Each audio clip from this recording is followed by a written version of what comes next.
কেন নামাজ পড়ো না ভাইয়া? এই বাপ, মুসলমানের বাচ্চা, কেন নামাজ পড়ো না? ছেলেরা আমার, কেন নামাজ পড়ো না? কেন নামাজ পড়ো? মালিক আর কেমনে বললে নামাজ পড়তে?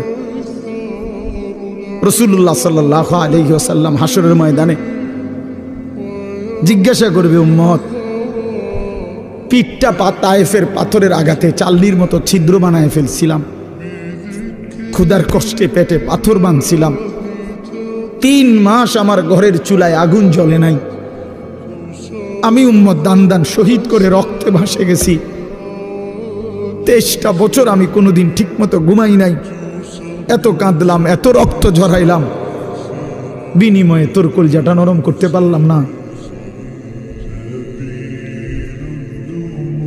তোর দিলটা নরম করতে পারলাম না উম্মত।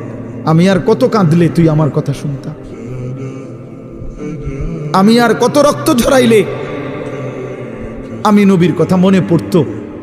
বলেন, কি বলবেন ভাই? বলেন, কি জবাব হতে পারে তখন? আল্লাহ